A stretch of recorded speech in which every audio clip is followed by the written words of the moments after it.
അങ്ങനെ ചരിത്രമറിയാത്ത കമ്മ്യൂണിസ്റ്റ് കഴുതയെന്നും കമ്മ്യൂണിസ്റ്റ് ജാരനെന്നും CPIയുടെ മുഖപത്രമായ ജനയുഗം പരിഹസിച്ച എം സ്വരാജ് ചുറ്റിക അരിവാൾ നക്ഷത്രത്തിൽ നിലമ്പൂരിൽ മത്സരിക്കുകയാണ്.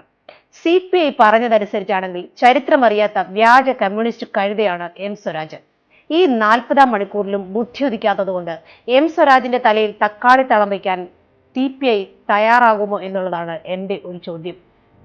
നിങ്ങളുടെ ആ കമ്മ്യൂണിസ്റ്റ് ജാരസന്തതിയായ സ്വരാജിന്റെ വളർച്ചയെയും അയാൾ പറഞ്ഞതിനെയും ഇപ്പോഴും CPI അംഗീകരിക്കുന്നുണ്ടോ?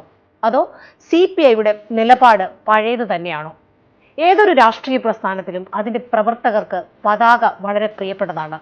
CPIയുടെ കൊടി പീറ തുണിയെന്ന് വിശേഷിപ്പിച്ച എം സ്വരാജിനെ നിലമ്പൂരിൽ നിങ്ങൾക്ക് അംഗീകരിക്കാൻ സാധിക്കും? 67-ന് ശേഷം നിലമ്പൂരിൽ പാർട്ടി ചിഹ്നത്തിൽ മത്സരിക്കാൻ എം സ്വരാജിനെ CPM തെരഞ്ഞെടുത്തത് ചാവേറാകാനാണെന്ന് CPIക്ക് അഭിപ്രായമുണ്ടോ? നിലമ്പൂരിലെ വോട്ടർമാർക്ക് അറിയാൻ ആഗ്രഹമുണ്ട്.